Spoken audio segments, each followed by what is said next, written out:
Colombianos, las divisiones al interior del uribismo siguen creciendo y esto es bastante interesante porque nos sirve a todos los colombianos que ese partido político, toda esa gente, toda esa corruptela empiece a caer y el desespero por no perder el poder en el 2022 los lleve a enfrentarse entre ellos mismos. Antes, cuando estaba el mismo Álvaro Uribe en el Congreso de la República, veíamos que la unión era mucho más, que el manejo político se daba de una mejor manera porque estaba Uribe ahí, y ahora que Uribe pues no se encuentra en el Congreso, toda esta gente anda como perros rabiosos dándose entre ellos. Y obviamente pues a mí me alegra ese tipo de cosas y estas situaciones que vamos a hablar ahorita, porque evidencia el desespero que tienen, las divisiones que hay al interior del uribismo y toda esta corruptela, porque ellos ganan las elecciones en Colombia en cualquier escenario, presidenciales, congreso, alcaldías, gobernaciones, ganan porque toda la corruptela se une para conseguir votos y poder mantenerse en el poder. No importa lo que se hayan dicho, no importa lo que haya pasado, ellos se unen cada vez que hay elecciones. Pero en este caso, y lo que viene sucediendo en las últimas semanas y últimos meses con el uribismo y toda la corruptela que hay detrás, llama mucho la atención porque el desespero, porque saben que van a perder las elecciones, los está llevando a dividirse de formas que no se habían visto en anteriores elecciones. Y más en el uribismo. El uribismo siempre se había mantenido muy unido, Uribe los había mantenido muy unidos, pero ahora están divididos, cada quien por su lado, y hasta se están lanzando ofensas en plenos debates en el Congreso de la República, como sucedió con la representante Margarita Restrepo y Jennifer Arias, presidenta de esa corporación, en el debate de moción de censura en contra de Karen Abudinen, la ministra de las TIC. Estas dos representantes se dijeron de todo y más. Margarita Restrepo, que es del Centro Democrático, igual que Jennifer Arias, le dijo un par de cosas a Jennifer porque según ella pues estaba manejando el debate de la peor manera.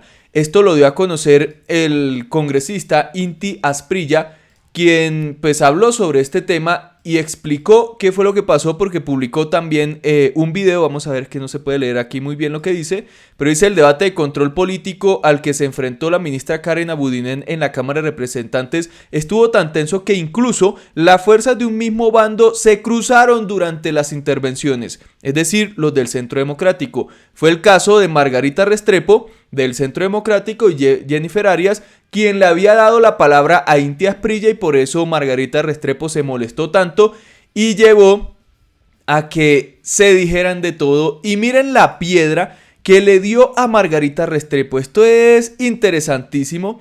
Por acá Julián dice: jaja, hermosa escena, la recuerdo como si fuera ayer. Momento, fue ayer, porque esto es, bueno, andan en un circo también los uribistas. ¿Cuánto dinero proviene para las campañas de Restrepo y Arias? Se están peleando entre mafias, qué vulgaridad. Ese es el talante del Centro Democrático. Eso fue lo que pasó. Vamos a escuchar el supuesto debate y las reacciones de esta gente. Representante, este debate ha sido gravísimo. Representante, no, eso no es una moción de procedimiento, por favor. Moción de orden, Inti Asprilla. Representante tiene una moción representante Margarita, no es una moción de procedimiento. No es de procedimiento. Representante Inti tiene el uso de la palabra 2 minutos para una moción de orden. Muchas gracias, presidente. La vulgaridad tratándola de pendeja y de estúpida que es una moción de... Representante Margarita, si me permite usted. Estúpida y pendeja son las palabras que utiliza Margarita. Esas cosas en el uribismo no se veían antes. Esas cosas solo son fruto del desespero que tienen todos estos personajes por lo que está viendo el país y por lo que les puede pasar en el 22. Por eso Inti Asprilla hace una anotación interesante. Nunca pensé que me tocara parar una pelea entre Jennifer Arias y Margarita Restrepo del Centro Democrático. Tampoco era para que la tratara de estúpida y pendeja. Imagínense el nivel en el que están. Entre ellos se tratan de esa manera, entre ellas. Se dicen ese tipo de cosas. ¿A dónde van a llegar? Ojalá sea perder el poder en el 22, que es lo que todos estamos buscando, que el uribismo salga de la presidencia y del Congreso y políticos alternativos y decentes por fin lleguen al Congreso, teniendo en cuenta que Margarita Restrepo tiene serias acusaciones en su contra. Por allá algunas personas aseguraban que supuestamente se compraron votos para su campaña. Y Jennifer Arias, que tiene familiares involucrados en presuntos delitos muy graves. Esas son las congresistas que se enfrentan entre ellas y hacen parte del mismo partido político, el cual necesitamos que caiga en el 22 junto con el resto de corruptela de Cambio Radical, Partido Conservador, que los conservadores salieron a apoyar a Karen Abudinen, Partido Liberal, pues obviamente Radical también los apoyó entre todos. O sea, eso, la mermelada del gobierno de Duque es una cosa que se está moviendo de sobremanera, y eso hasta eso mismo dijo el ex embajador Pachito Santos, quien le dijo a Álvaro Uribe, según el video que yo hice ayer en el canal del podcast de Alejo Vergel, le dijo a Uribe: ojo, usted tiene que decidir si está entre la corrupción y la mermelada, que es lo que están dando en el Centro Democrático para que estén un poco de borregos detrás de él, o los valores, o los principios. Claro que Pachito Santos no puede venir a hablar acá de principios ni nada de eso, pero llama la atención que el mismo Pachito Santos y su hijo Gabriel Santos están denunciando corrupción y mermelada al interior del Centro Democrático. Se empieza a derrumbar todo eso y por fin esto es como el inicio del fin de Álvaro Uribe, o de lo que él ha creado con toda esta inmensa cantidad de ratas que hay en ese partido. Pero también quería mostrarles este video de Gabriel Santos, el hijo de Pacho Santos, quien se apartó de los conceptos del Centro Democrático a favor de Karen Abudinen y dijo una serie de cosas interesantes en ese debate, aunque como lo dije en mi video de ayer, no hay que idealizar a Pacho Santos y a su hijo porque esta gente hace parte de la misma corrupción. Es como intentar combatir la corrupción siendo parte de la corrupción. O sea, no tiene ningún sentido, pero ya empieza a llamar la atención cómo existen esas divisiones tan grandes en ese partido que es el que ha manejado y ha unido a la corruptela del país, como lo hicieron en el 2018 y vienen haciendo en el Congreso entregando mermelada. Vamos a escuchar a Gabriel. Muchas gracias, Presidenta. Yo debo comenzar mi intervención por establecer que por una decisión mayoritaria de mi bancada, yo no voy a pedirle la renuncia a la señora ministra. Yo soy una persona que, a pesar de que mis convicciones me digan lo contrario, respeto la ley que hoy me obliga en este sentido. Y es por eso que voy a establecer o contarles un par de historias, un recuento histórico y hacer una evocación de principios para terminar en los breves 3 minutos. Lo primero, si pueden poner la foto, me gustaría que ustedes se fijaran en un personaje de una relevancia histórica suprema. Presidente de Estados Unidos, Harry S. Truman. Si ustedes se fijan, en la parte inferior izquierda de su escritorio puso un aviso que desafortunadamente no tenemos cómo traducir muy bien, pero que dice "The buck stops here". Eso quiere decir la responsabilidad termina conmigo. ¿De dónde sale ese aviso? En el siglo XIX, en Estados Unidos era muy común un cuchillo cuyo mango se hacía de los cuernos de los ciervos. Era un cuchillo que se utilizaba mucho en póker, y quien tenía el cuchillo era quien tenía la responsabilidad de repartir las cartas. En el siglo XIX esa frase fue de alguna forma convirtiéndose en uso común y terminó siendo por la frase que se utiliza diciendo "pass the buck", pase el ciervo, es decir, pase la responsabilidad. Hasta que llegó este hombre a la presidencia de la República y dijo "The buck stops here", el ciervo termina acá, la responsabilidad del Estado termina en mí. Y eso es algo que hoy bastante falta nos haría en este y en otros debates.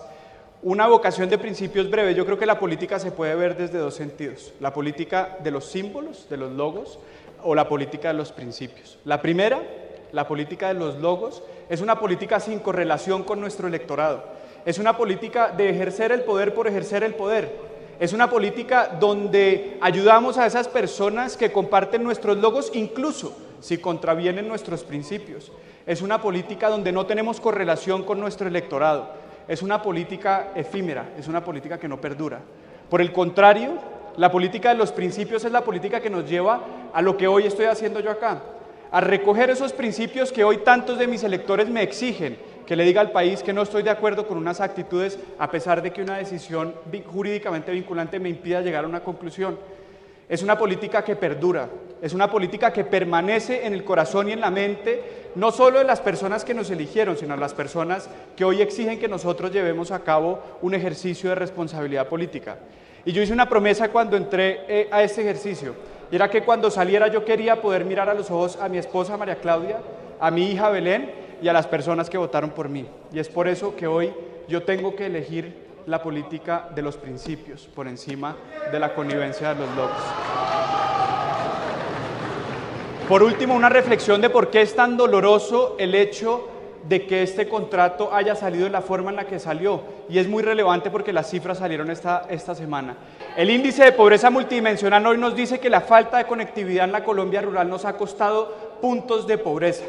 Y es por eso que uno puede hacer la correlación de que en medio de una pandemia y para lo que se viene tenemos nosotros que interconectar nuestras zonas, porque en la medida que estos contratos salen mal estamos abandonando a los jóvenes de la Colombia rural a la pobreza. Y es por eso, ministra, que por la defensa de nuestros niños y la defensa de nuestros recursos públicos, yo hoy tengo que decirle, the buck stops here.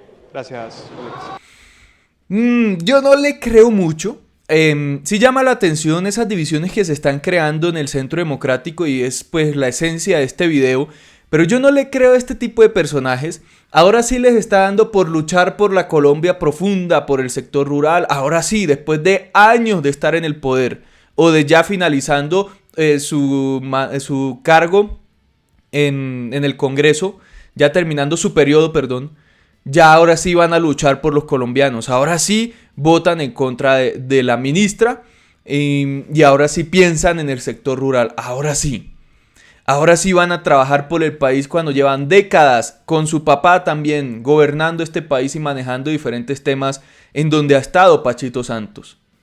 Yo sí, ese tipo de discursos no me los creo porque se acercan elecciones y acercándose elecciones todos se vuelven unas santas palomas y quieren luchar por el país. Sin embargo, ojalá que ese partido se desmorone y la corruptela se desmorone en Colombia y no lleguen unidos al 22. Colombianos, hasta acá este video, gracias por ver, nos vemos en el próximo, adiós.